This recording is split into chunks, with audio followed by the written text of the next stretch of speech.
ಶಾಸಕರು ಶಿವರಾಜ್ ಪಾಟೀಲ್ ಅವರು SP ಗೊಂದು ದೂರು ಕೊಟ್ಟಿದ್ದಾರೆ ಸರ್. ನನ್ನನ್ನು ಪದೇ ಪದೇ ಲೊಕೇಶನ್ ಟ್ರ್ಯಾಕ್ ಮಾಡುವಂಥದ್ದು, ಮೊಬೈಲ್ ಟ್ರ್ಯಾಕ್ ಮಾಡೋದು ಮಾಡ್ತಿದ್ರೆ ಪೊಲೀಸರೇ ಮಾಡ್ತಾ ಇರೋ ಕಾಣಿಸ್ತಾ ಇದೆ ಅನ್ನುವಂಥ ದೂರನ್ನು ಕೊಟ್ಟಿದೆ ಸರ್ SP ಗೆ. ನಾನು SP ಅವರಿಗೂ ಮಾತಾಡ್ತೇನೆ ಮತ್ತು ಆ ಭಾಗದ IG ಅವರು ಅಥವಾ ನಮ್ಮ DG ಅವರಿಗೂ ಮಾತಾಡ್ತೇನೆ. ಅಂಥದ್ದೇನಾದರೂ ಘಟನೆ ನಡೆದಿದ್ದರೆ ಅವರು ಅಂಥ ಘಟನೆ ಏನಾದರೂ ನಡೆದಿದ್ದರೆ ಯಾಕೆ ನಡೆದಿದೆ ಮತ್ತು ಯಾವ ಕಾರಣಕ್ಕೆ ನಡೆದಿದೆ, ಯಾರು ಅನುಮತಿ ಕೊಟ್ಟಿದ್ದಾರೆ ಅಂಥೇಳಿ ವಿಚಾರ ಮಾಡ್ತೀನಿ. ಅದರ ಮೇಲೆ ಕ್ರಮ ತಗೊಳ್ತೀನಿ.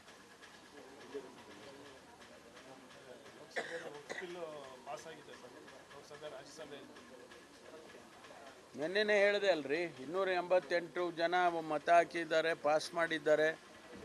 ಇದು ರಾಜಕೀಯ ಕಾರಣಕ್ಕಾಗಿ ಆಗಿದೆಯೇ ವಿನಃ not in the national interest ಅಂತ ನಿನ್ನೆನೇ ರಿಯಾಕ್ಷನ್ ಕೊಟ್ಟಪ್ಪ. ಅದನ್ನೇ ರಿಪೀಟ್ ಮಾಡ್ತೀನಿ. ಯಾರು ಯಾವ ವಿಷಯದಲ್ಲಿ ಹೋಗ್ಲಿ, ಅದು ಅವರ ವಿವೇಚನೆಗೆ ಬಿಟ್ಟಿರ್ತಕ್ಕಂಥ.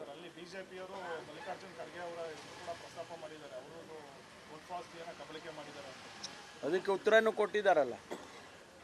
ಸನ್ಮಾನ್ಯ ನಮ್ಮ ಅಖಿಲ ಭಾರತ ಕಾಂಗ್ರೆಸ್ ಪಕ್ಷದ ಅಧ್ಯಕ್ಷರಾದ ಮಲ್ಲಿಕಾರ್ಜುನ್ ಖರ್ಗೆ ಅವರು ಸದನದಲ್ಲಿ ಉತ್ತರ ಕೊಟ್ಟಿದ್ದಾರೆ.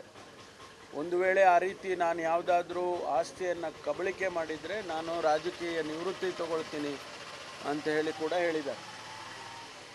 ಬಿಜೆಪಿ ಕಾರ್ಯಕರ್ತರು ಸೂಸೈಡ್ ಮಾಡ್ಕೊಂಡಿದ್ದಾರೆ. MLA ಪೊನ್ನಣ್ಣ ಅವರ ಪ್ರೇರಣೆಯಿಂದ FIR ಮಾಡಿಸಿ ನನಗೆ ಕಿರುಕುಳ ಕೊಟ್ಟಿದ್ದಾರೆ ಅಂತೆಲ್ಲ ಆರೋಪಗಳಿದ್ದಾವೆ. ಕಚೇರಿಯಲ್ಲಿ ಮಾಡ್ತಾರೆ, ತನಿಖೆ ಮಾಡ್ತಾರೆ.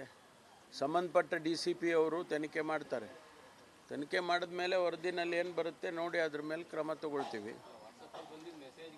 ಇಲ್ಲ, ವಾಟ್ಸಪ್ಪಲ್ಲಿ ಬಂದಿದ್ದು ಅನೇಕ ಸಂದರ್ಭದಲ್ಲಿ ವಾಟ್ಸಪ್ಪಲ್ಲಿ ಬಂದಿದ್ದಾಗಲಿ ಅಥವಾ ಯಾವುದೇ ಸೋಷಿಯಲ್ ಮೀಡಿಯಾ ಪ್ಲ್ಯಾಟ್ಫಾರ್ಮ್ ಬಂದಿದ್ದಾಗಲಿ ಸತ್ಯ ಇರೋದಿಲ್ಲ. ಅದನ್ನು ವೆರಿಫೈ ಮಾಡಬೇಕು. ವೆರಿಫೈ ಮಾಡಿ ಸತ್ಯ ಇದ್ದರೆ ಅದಕ್ಕೇನು ಕ್ರಮ ತಗೋಬೇಕೋ ತಗೊಳ್ತೀವಿ. ಇಲ್ಲ, ಕಾರಣ ಏನಾದರೂ ಇರಲಿ ಅಂಥದ್ದೇನಾದರೂ ಇನ್ವಾಲ್ವ್ಮೆಂಟ್ ಯಾರ್ದಾದ್ರೂ ಇದ್ದರೆ ಅದನ್ನು ಪರಿಶೀಲನೆ ಮಾಡ್ತೀವಿ. ಅದು ತನಿಖೆ ಸಂದರ್ಭದಲ್ಲಿ ಬಂದೇ ಬರುತ್ತಲ್ಲ. FIR ಆದ ತಕ್ಷಣ ತನಿಖೆ ಶುರು ಆಗ್ತದೆ, ತನಿಖೆ ಮಾಡ್ತಾರೆ. ಅದರಲ್ಲಿ ಬಂದಾಗ ಅದಕ್ಕೇನು ಕ್ರಮ ತಗೋಬೇಕೋ ಯಾರೇ ಆದರೂ ಕೂಡ ಅವ್ರ ಮೇಲೆ ಕ್ರಮ ತಗೊಳ್ತಾರೆ.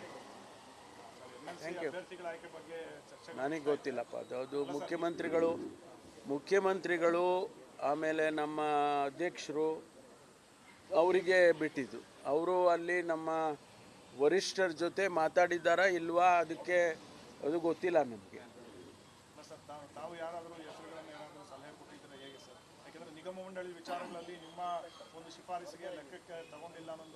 ಯಾರು ಹೇಳಿದ್ರೆ ತಗೊಂಡಿಲ್ಲ ಅಂತ? ನನ್ನನ್ನೇ ಅಧ್ಯಕ್ಷ ಮಾಡಿದ್ದಾರೆ, ತಗೊಂಡಿಲ್ಲ ಅಂದ್ರೆ ಹೆಂಗೆ? ಏನು ಇಲ್ಲ, ಸಮಾಧಾನವಾಗೇ ಇದ್ದೀನಿ. ತಾವು ಪಕ್ಷದ ಹಿರಿಯ ನಾಯಕರು, ಹಿರಿಯ ಸಚಿವರು 8 ವರ್ಷ ಅಧ್ಯಕ್ಷರಾಗಿದ್ದಂಥವ್ರು ಸರ್. ಈಗ ಪರಿಷತ್ನಂತ ಆಯ್ಕೆಯ ಸಂದರ್ಭದಲ್ಲಿ ಸಹಜವಾಗಿ ತಮ್ಮನ್ನ ಪರಿಗಣಿಸಿದ್ರಾ ಅಥವಾ ಅದು ಅಗತ್ಯ ಇಲ್ಲ. ಅನೇಕ ಸಂದರ್ಭದಲ್ಲಿ ಅವರೇ ತೀರ್ಮಾನ ಮಾಡ್ತಾರೆ. ಅಧ್ಯಕ್ಷರು ತೀರ್ಮಾನ ಮಾಡಿದ ಪಕ್ಷದ್ದಲ್ವಾ, ಪಕ್ಷಕ್ಕೋಸ್ಕರ ತಾನೇ ಅಧ್ಯಕ್ಷರಿರೋದು. ಅಧ್ಯಕ್ಷರು ತೀರ್ಮಾನ ಮಾಡ್ತಾರೆ. ಈಗ ನಾನು ಇದ್ದಾಗ, ಅಧ್ಯಕ್ಷ ಇದ್ದಾಗ ಅನೇಕ ಸಂದರ್ಭದಲ್ಲಿ ನಾವು ಕೇಳ್ತಾ ಇರಲಿಲ್ಲ. ಕೆಲವು ಸಂದರ್ಭದಲ್ಲಿ ಕಠಿಣವಾದಂಥ ತೀರ್ಮಾನ ತಗೊಳ್ಳುವಾಗ ಕೇಳ್ತಿದ್ದೋ, ಸುಲಭವಾಗಿರುವಾಗ ತೀರ್ಮಾನ ತಗೊಳ್ಳುವಾಗ ಕೇಳ್ತಿರ್ಲಿಲ್ಲ. ಸೊ ಈಗ ಸುಲಭನಾಗಿದೆ. 4 ಜನದ್ದು ಸರ್ಕಾರಿ ನಾಮಿನೇಷನ್ ಇದು ಎಲೆಕ್ಷನ್ ಅಲ್ಲ ಅಥವಾ ಲೋಕಲ್ ಬಾಡಿ ಚುನಾವಣೆನೂ ಅಲ್ಲ. ಅದರಿಂದ ಇದು ಸುಲಭನಾಗಿರೋದು ಮುಖ್ಯಮಂತ್ರಿಗಳಿಗೆ ವಿವೇಚನೆಗೆ ಬಿಟ್ಟಿರೋಂಥದ್ದು. ಅವರು ಮತ್ತು ಅಧ್ಯಕ್ಷರು ಅವರು ಹೋಗಿ ವರಿಷ್ಠರ ಜೊತೆ ಚರ್ಚೆ ಮಾಡ್ತಾರೆ, ಕ್ಲಿಯರೆನ್ಸ್ ತೊಗೊಂಡು ಬರ್ತಾರೆ. ಸ್ವಲ್ಪ ದಿನಗಳ ಹಿಂದೆ ಸ್ವಲ್ಪ ನೋವಲ್ಲಿದ್ರಿ ಸರ್, ಈಗ ಸಮಾಧಾನದಲ್ಲಿ ಇದ್ದಂಗಿದೆ ತಾವು? ಇಲ್ವಲ್ಲ, ನಾನೇನು ಯಾವತ್ತೂ ನೋವಲ್ಲಿಲ್ಲಪ್ಪ. ನಮ್ದೇನು ಯಾವಾಗ ಒಂದೇ ಗ್ರಾಫು ಹಿಂಗೋಗಿ ಹಿಂಗೆ ಬರಲ್ಲ, ಸ್ವಲ್ಪ ಹಿಂಗೆ ಕೇಳಲಿಲ್ಲ ಅಂತಲ್ಲ, ಸ್ವಲ್ಪ ಬೇಜಾರಿತ್ತು ಸರ್ ನಿಮ್ಗೆ?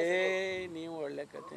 ಸರ್, ಮೊದಲನೇದಾಗಿ ರಾಯಚೂರಿನ ಶಾಸಕರು ಶಿವರಾಜ್ ಪಾಟೀಲ್ ಅವರು SP ಗೊಂದು ದೂರು ಕೊಟ್ಟಿದ್ದಾರೆ ಸರ್. ನನ್ನನ್ನು ಪದೇ ಪದೇ ಲೊಕೇಶನ್ ಟ್ರ್ಯಾಕ್ ಮಾಡುವಂಥದ್ದು, ಮೊಬೈಲ್ ಟ್ರ್ಯಾಕ್ ಮಾಡೋದು ಮಾಡ್ತಿದ್ರೆ ಪೊಲೀಸರೇ ಮಾಡ್ತಾ ಇರೋ ಕಾಣಿಸ್ತಾ ಇದೆ ಅನ್ನುವಂಥ ದೂರನ್ನು ಕೊಟ್ಟಿದೆ ಸರ್ SP ಗೆ.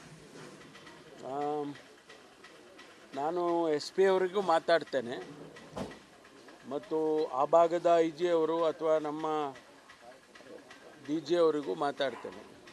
ಅಂಥದ್ದೇನಾದರೂ ಘಟನೆ ನಡೆದಿದ್ದರೆ ಅವರು ಸಾಕಾ ಅವರು ಅಂಥ ಘಟನೆ ಏನಾದರೂ ನಡೆದಿದ್ದರೆ ಯಾಕೆ ನಡೆದಿದೆ ಮತ್ತು ಯಾವ ಕಾರಣಕ್ಕೆ ನಡೆದಿದೆ, ಯಾರು ಅನುಮತಿ ಕೊಟ್ಟಿದ್ದಾರೆ ಅಂಥೇಳಿ ವಿಚಾರ ಮಾಡ್ತೀನಿ. ಅದರ ಮೇಲೆ ಕ್ರಮ ತಗೊಳ್ತೀನಿ.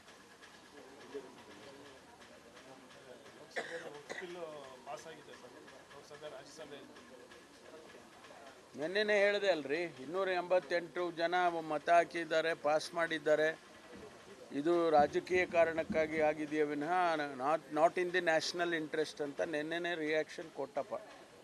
ಅದನ್ನೇ ರಿಪೀಟ್ ಮಾಡ್ತೀನಿ. ಯಾರು ಯಾವ ವಿಷಯದಲ್ಲಿ ಹೋಗ್ಲಿ, ಅದು ಅವರ ವಿವೇಚನೆಗೆ ಬಿಟ್ಟಿರ್ತಕ್ಕಂಥ.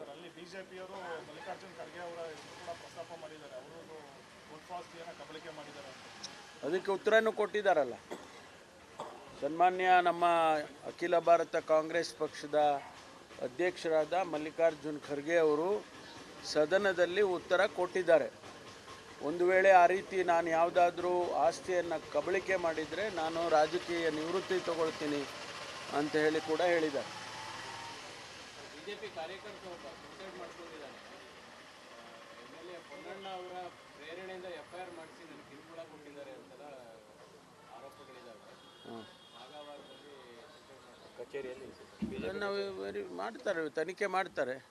ಸಂಬಂಧಪಟ್ಟ DCP ಅವರು ತನಿಖೆ ಮಾಡ್ತಾರೆ. ತನಿಖೆ ಮಾಡಿದ ಮೇಲೆ ವರದಿನಲ್ಲಿ ಏನು ಬರುತ್ತೆ ನೋಡಿ, ಅದ್ರ ಮೇಲೆ ಕ್ರಮ ತಗೊಳ್ತೀವಿ. ಇಲ್ಲ, ವಾಟ್ಸಪ್ಪಲ್ಲಿ ಬಂದಿದ್ದು ಅನೇಕ ಸಂದರ್ಭದಲ್ಲಿ ವಾಟ್ಸಪ್ಪಲ್ಲಿ ಬಂದಿದ್ದಾಗಲಿ ಅಥವಾ ಯಾವುದೇ ಸೋಷಿಯಲ್ ಮೀಡಿಯಾ ಪ್ಲ್ಯಾಟ್ಫಾರ್ಮ್ ಬಂದಿದ್ದಾಗಲಿ ಸತ್ಯ ಇರೋದಿಲ್ಲ. ಅದನ್ನು ವೆರಿಫೈ ಮಾಡಬೇಕು. ವೆರಿಫೈ ಮಾಡಿ ಸತ್ಯ ಇದ್ದರೆ ಅದಕ್ಕೇನು ಕ್ರಮ ತಗೋಬೇಕೋ ತಗೊಳ್ತೀವಿ. ಇಲ್ಲ, ಕಾರಣ ಏನಾದರೂ ಇರಲಿ ಅಂಥದ್ದೇನಾದರೂ ಇನ್ವಾಲ್ವ್ಮೆಂಟ್ ಯಾರ್ದಾದ್ರೂ ಇದ್ದರೆ ಅದನ್ನು ಪರಿಶೀಲನೆ ಮಾಡ್ತೀವಿ. ಅದು ತನಿಖೆ ಸಂದರ್ಭದಲ್ಲಿ ಬಂದೇ ಬರುತ್ತಲ್ಲ. FIR ಆದ ತಕ್ಷಣ ತನಿಖೆ ಶುರು ಆಗ್ತದೆ, ತನಿಖೆ ಮಾಡ್ತಾರೆ. ಅದರಲ್ಲಿ ಬಂದಾಗ ಅದಕ್ಕೇನು ಕ್ರಮ ತಗೋಬೇಕೋ ಯಾರೇ ಆದರೂ ಕೂಡ ಅವ್ರ ಮೇಲೆ ಕ್ರಮ ತಗೊಳ್ತಾರೆ. Thank you. ನನಗೆ ಗೊತ್ತಿಲ್ಲಪ್ಪ, ಅದು ಮುಖ್ಯಮಂತ್ರಿಗಳು ಆಮೇಲೆ ನಮ್ಮ ಅಧ್ಯಕ್ಷರು ಅವರಿಗೆ ಬಿಟ್ಟಿದ್ದು. ಅವರು ಅಲ್ಲಿ ನಮ್ಮ ವರಿಷ್ಠರ ಜೊತೆ ಮಾತಾಡಿದ್ದಾರಾ ಇಲ್ವಾ ಅದಕ್ಕೆ ಅದು ಗೊತ್ತಿಲ್ಲ ನಮಗೆ.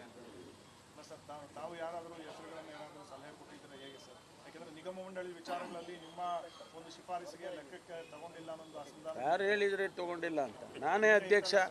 ನನ್ನನ್ನೇ ಅಧ್ಯಕ್ಷ ಮಾಡಿದ್ದಾರೆ, ತಗೊಂಡಿಲ್ಲ ಅಂದ್ರೆ ಹೆಂಗೆ? ಏನು ಇಲ್ಲ, ಸಮಾಧಾನವಾಗೇ ಇದ್ದೀನಿ ನಾನು. ತಾವು ಪಕ್ಷದ ಹಿರಿಯ ನಾಯಕರು, ಹಿರಿಯ ಸಚಿವರು 8 ವರ್ಷ ಅಧ್ಯಕ್ಷರಾಗಿದ್ದಂಥವ್ರು ಸರ್. ಈಗ ಪರಿಷತ್ನಂತ ಆಯ್ಕೆಯ ಸಂದರ್ಭದಲ್ಲಿ ಸಹಜವಾಗಿ ತಮ್ಮನ್ನ ಪರಿಗಣಿಸಿದ್ರಾ ಅಥವಾ ಅದು ಅಗತ್ಯ ಇಲ್ಲ. ಅನೇಕ ಸಂದರ್ಭದಲ್ಲಿ ಅವರೇ ತೀರ್ಮಾನ ಮಾಡ್ತಾರೆ. ಅಧ್ಯಕ್ಷರು ತೀರ್ಮಾನ ಮಾಡಿದ ಪಕ್ಷದ್ದಲ್ವಾ, ಪಕ್ಷಕ್ಕೋಸ್ಕರ ತಾನೇ ಅಧ್ಯಕ್ಷರಿರೋದು. ಅಧ್ಯಕ್ಷರು ತೀರ್ಮಾನ ಮಾಡ್ತಾರೆ. ಈಗ ನಾನು ಇದ್ದಾಗ, ಅಧ್ಯಕ್ಷ ಇದ್ದಾಗ ಅನೇಕ ಸಂದರ್ಭದಲ್ಲಿ ನಾವು ಕೇಳ್ತಾ ಇರಲಿಲ್ಲ. ಕೆಲವು ಸಂದರ್ಭದಲ್ಲಿ ಕಠಿಣವಾದಂಥ ತೀರ್ಮಾನ ತಗೊಳ್ಳುವಾಗ ಕೇಳ್ತಿದ್ದೋ, ಸುಲಭವಾಗಿರುವಾಗ ತೀರ್ಮಾನ ತಗೊಳ್ಳುವಾಗ ಕೇಳ್ತಿರ್ಲಿಲ್ಲ. ಸೊ ಈಗ ಸುಲಭನಾಗಿದೆ. 4 ಜನದ್ದು ಸರ್ಕಾರಿ ನಾಮಿನೇಷನ್ ಇದು ಎಲೆಕ್ಷನ್ ಅಲ್ಲ ಅಥವಾ ಲೋಕಲ್ ಬಾಡಿ ಚುನಾವಣೆನೂ ಅಲ್ಲ.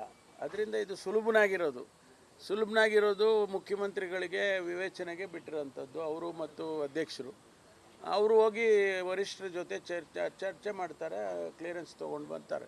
ಸ್ವಲ್ಪ ದಿನಗಳ ಹಿಂದೆ ಸ್ವಲ್ಪ ನೋವಲ್ಲಿದ್ರಿ ಸರ್, ಈಗ ಸಮಾಧಾನದಲ್ಲಿ ಇದ್ದಂಗಿದೆ ತಾವು? ಇಲ್ವಲ್ಲ, ನಾನೇನು ಯಾವತ್ತೂ ನೋವಲ್ಲಿಲ್ಲಪ್ಪ. ನಮ್ದೇನು ಯಾವಾಗ ಒಂದೇ ಗ್ರಾಫು ಹಿಂಗೋಗಿ ಹಿಂಗೆ ಬರಲ್ಲ, ಸ್ವಲ್ಪ ಹಿಂಗೆ ಕೇಳಲಿಲ್ಲ ಅಂತಲ್ಲ, ಸ್ವಲ್ಪ ಬೇಜಾರಿತ್ತು ಸರ್ ನಿಮ್ಗೆ? ನೀವು ಒಳ್ಳೆ ಕತೆ ನೀವು.